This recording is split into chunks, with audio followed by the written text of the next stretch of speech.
Well, the translators are gone, and the live stream is waning, which means that if we just listen to my colleague Matthias, the best thing in the world would be to leave it to you, the people. Now it's up to you to share what clearly, based on the cavernous emptiness we see in all of these spaces, is only going to be heard if you share it. So it feels very appropriate that I should be the one with the quietest voice. But let's let that lion roar, shall we? I'm done talking about COVID, and I'm done talking about SARS-CoV-2, and I'm done for a very simple reason. For 110 years, we, the people of the world, have been lied to. We're a group of very small number of criminal industrial conspirators decided to subordinate the entirety of the human population for the purpose of their sinister plans to enrich themselves while impoverishing and killing the rest of humanity. And I'm done being polite. We've long passed polite. When the words acceptable death rate become part of an industrial norm, we have lost the plot of humanity. And that's not my words. Those were the words of the World Health Organization and of Pfizer and of Moderna when they were given the authorization to begin the process of killing human beings in the interest of advancing their goals. Next slide. And I'm also not going to sugarcoat this. This is a criminal cartel. We are acting as though there's some sort of redeemable quality somewhere in some esoteric layer that somehow or another the World Health Organization must have some salutatory benefit. Well, I'm going to tell you, since its formation in the 1940s, the World Health Organization has been nothing more than a criminal cartel that has a sole and singular intent. And I will show you the document that proves what I'm saying. This is not an allegation. This is actually provable by their own words in their own hand. And they use a four-step process to execute every one of their nefarious plans. They begin by planning an exercise, then they go to the business of funding that exercise, then they create the rationale for the thing that they're going to do, and then they deploy and profit from it.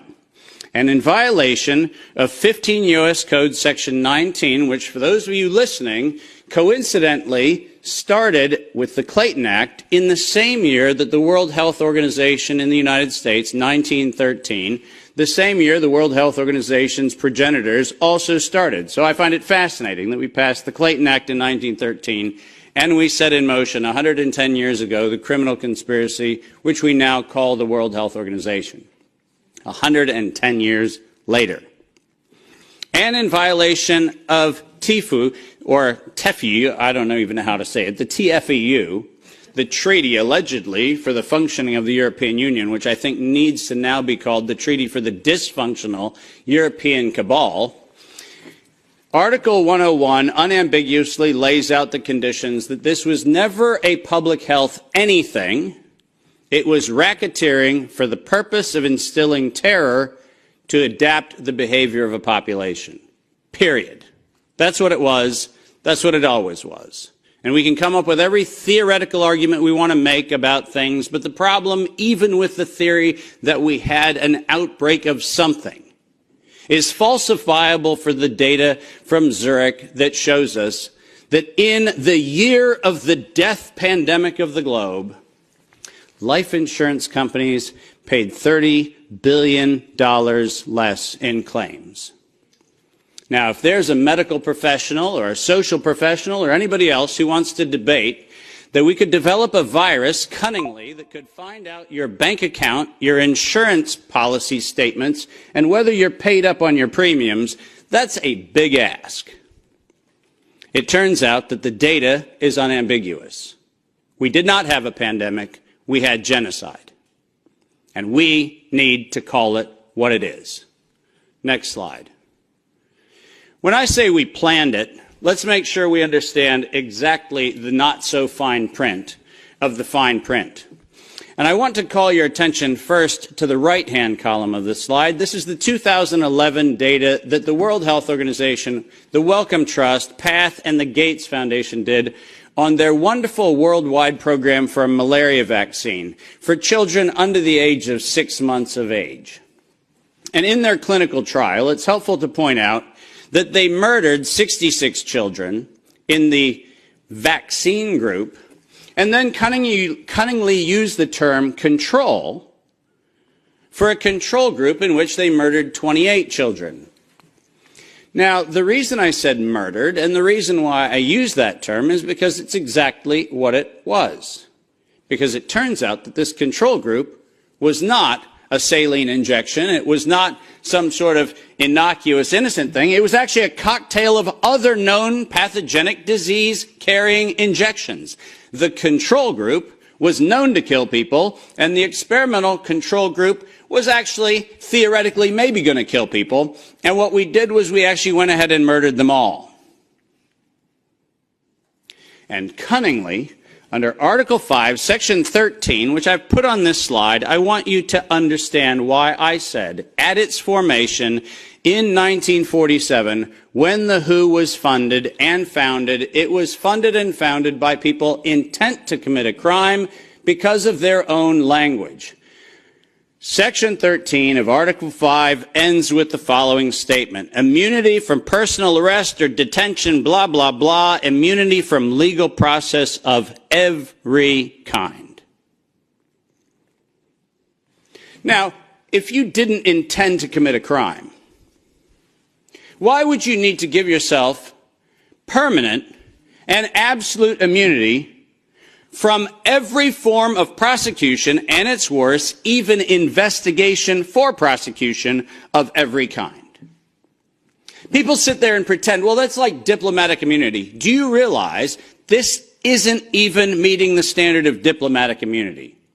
This is a criminal organization who set in motion their own law to protect themselves against crimes they knew they were going to commit. And when I say they knew they were going to commit, I mean they knew it.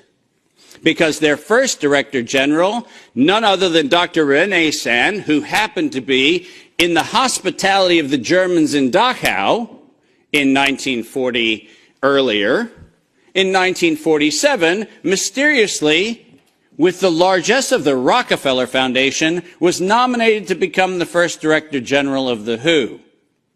And within 5 short years, René Sand decided to authorize the real purpose of the WHO in writing by then Director General Dr. Brock Chisholm, who advocated for population control as its primary objective. Does that sound like public health to anyone in this room? This is not public health. This is the advancement of the same genocidal program that began with the Carnegie Foundation's funding of the eugenics office at Cold Spring Labs in the United States in 1913 under the philanthropy of Andrew Carnegie. People, stop fooling yourself. We debate the leaves on the tree of what we call this pandemic thing, but we're not going to the root. This was an organized crime, racketeering entity set up to give itself first absolute immunity and then execute its plans to make sure it controls who lives, who dies, and who gets any chance at life. And if you think that I am somehow inflating numbers, let me be unambiguous. Under every treatment of tax provision, if I were to tell you that there is an 88% controlling interest of any organization, you might conclude that that actually aggregates into a controlling interest. And it turns out that if we look at the foundation donations to the World Health Organization, 88% of those come from a single organization, the Gates Foundation. That constitutes a violation of every competitiveness law in Europe and every competitiveness law in the United States. This is absolutely not only not an independent, charitably funded donation, but more importantly, under the tax laws on both sides of the Atlantic, this constitutes directed donations which specifically are forbidden and do not have any place anywhere in the Charter of the World Health Organization or any of the UN-affiliated organizations. When I say this is a crime, I mean it's a tax crime, a racketeering crime, a money laundering crime, and now the crime of racketeering leading to murder and global terrorism. Next slide. I told you that the second thing after they plan it is they fund it. And why don't we use the criminals' language in their own words, because it's the best way to say it.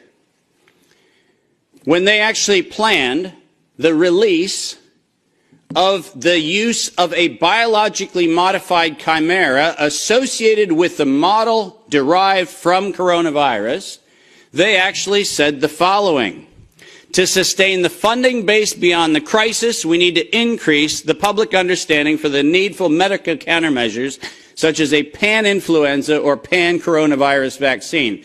Now, let me pause for just one moment and remind you that the crisis that they were speaking of was a crisis of diminishing funding. There was no health crisis. This was a crisis of their coffers were starting to run dry. That's the crisis. And let's read on. A key driver is the media, and the economics will follow the hype. We need to use that hype to our advantage to get to the real issues. Investors will respond if they see profit at the end of the process.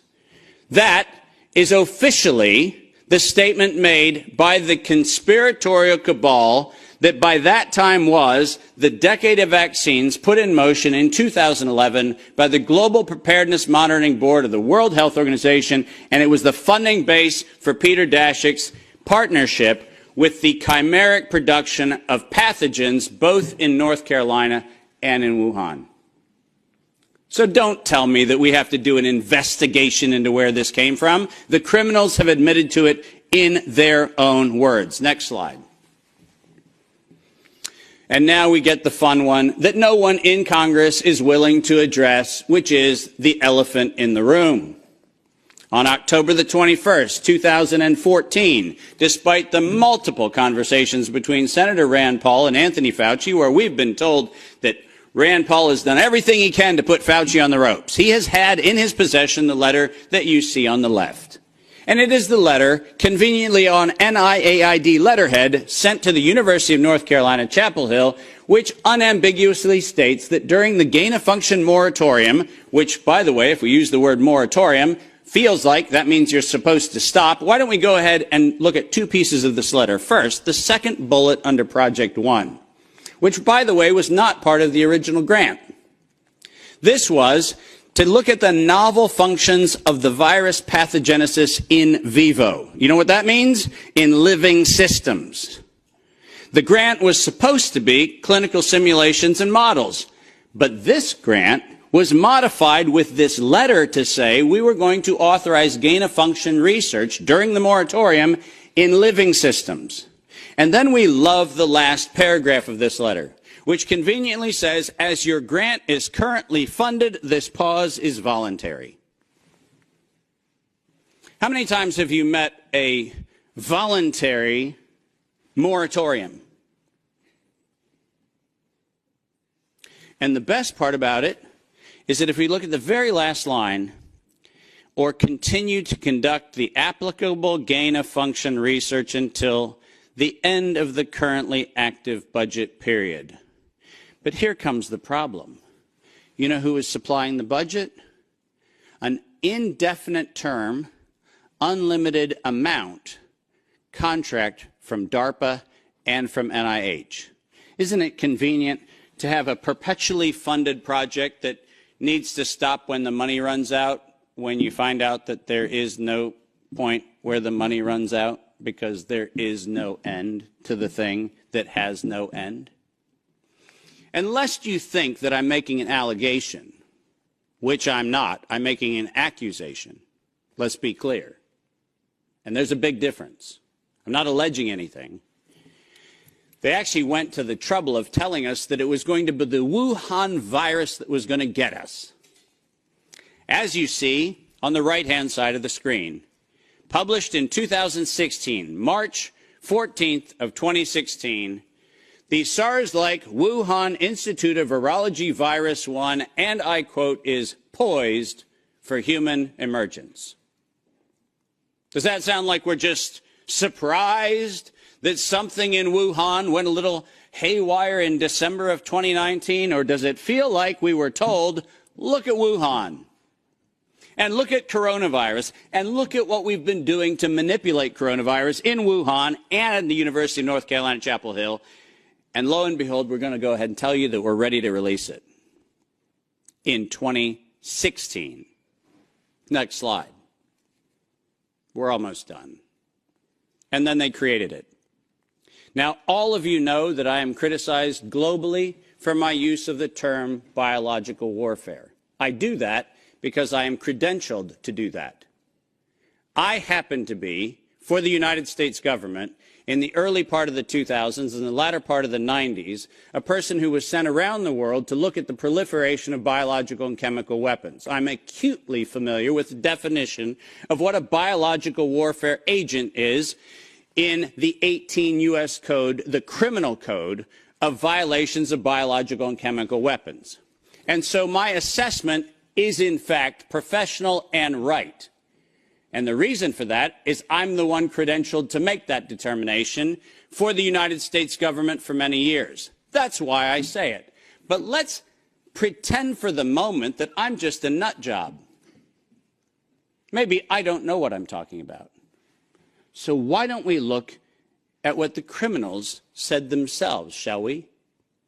In 2005, at a conference sponsored by DARPA and the MITRE Corporation, Ralph Baric, the architect of the lethal strand that has been injected into millions and billions of people's arms, that Ralph Baric was sponsored to present the following, and let's go ahead and use his words, presentation: synthetic coronaviruses, biohacking, bio-warfare-enabling technologies. Does that sound like a public health distribution program? Does that sound like something that is accidentally misinterpreted to mean something else? Or does biological warfare enabling technologies sound like not countermeasures or pandemic preparedness? It sounds to me like biological warfare enabling technologies. And the reason why I have that hunch is what followed was he received, next to his NIAID grants, non-competitive DARPA grants in matching funds for over $140 million of aggregate funding going into his and his related programs on synthetic biological warfare enabling technologies. So do I have a problem calling the injection a biological warfare enabling technology? Absolutely not, because that's what they called it. And we know that they knew they called it that on September 18th, 2019. Because on September 18th, 2019, the racketeering, co-conspiring cabal of interlocking directorates, also known as the World Health Organization, said that they were going to conduct an experience for the world that was going to be a rapidly spreading pandemic due to a lethal respiratory pathogen. The lethality in that statement is the problem. They didn't say we're going to maybe get a little bit of sniffles going around. They said we were going to actually have the promulgation of a deadly agent. And the stated reason, in September 2020, the progress indicator is that the world would accept a universal vaccine. Not, we'll look at other options of treatment. Not, we'll have a look at what might be early intervention, as Dr. McCullough has so clearly advocated for in many, many, many instances. Not that. We stated on September 18th, 2019, we were intending to kill. And we were intending to kill to create the fear that would drive people to accept something that without coercion, no one would have accepted. And that's published by the criminal racketeers. Next slide, and there's only 2 to go if you're following. Deploy and profit from it. We were told investors will respond if they see profit at the end of the process, and lo and behold, guess what they saw? Profit at the end of the process. 2022, $100 billion for Pfizer of public funds. Moderna, after lying to the Congress in October of 2020 when they were asked to actually verify whether NIAID was promoting an injection that would enrich NIAID, where Anthony Fauci and the entire team at NIH said that they had no financial interest in their recommendation, they receive a back payment royalty of $400 million for the first payment of the royalty. $400 million. More than any Institute of Health has ever received in a single payment for a single invention in the history of American medical research. And lo and behold, what do we receive after that? A request from the World Health Organization to expand its budget by 11% to make sure that the people who profited from it donate to it. And guess what they just did? They laundered the money right back. That's what they did. Next, and now you get the final slide. This is not a public health crime. This is actually not a constitutional crime. This is a criminal act done by a criminal institution established to enable criminal behavior since its foundation in 1947. That is what this is. And we should not be debating the merits of democracy or liberty or anything else, as irrational as that would be if we stood at a bank robbery and debated the merits of printing dollar bills. The problem is not the dollar bills, it's the bank robber. And the problem here is not health, and it's not public health, and it's not the suppression of information and the suppression of dissident views and the absolute unconscionable treatment of physicians around the world and academicians around the world who spoke out against this. That's not the crime. The crime is that we had criminal racketeers who conspired and developed a, quote, emergency. The same criminal racketeers planned, manufactured, and did all agency capture to make sure that you were told that you would use terms that they tell you to use. Vaccine, face mask, health, social distancing, none of which had ordinary use definition. So we just used them. Criminal racketeers price fixed with interlocking directorates where known competitors came together and fixed prices in direct collusion in violation of both European Union standards and in violation of both the Sherman and the Clayton Act in the United States. These were crimes. It was organized crime, and we should treat it as such. Criminal racketeers publicly lied under oath, and this resulted in the death and destruction of liberty, and most importantly, the death and destruction of the integrity of well-meaning people who sit here today doing everything they can within their power to try to treat the calamities created by this catastrophe. I will not for a moment denigrate the multiple contributions of amazing academic and medical professionals who've tried desperately to step into the gap and stop the corrupt outcomes of these crimes. But I will, without doubt, say the following. Until we treat this as a criminal conspiracy of criminal racketeers resulting in global terrorism for the purpose of profiteering and murder, until we have that conversation, we're having the wrong conversation.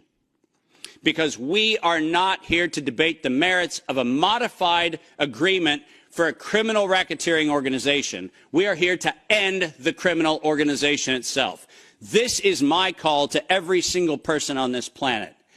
Don't just limit the power of the WHO. Destroy the WHO. Thank you very much.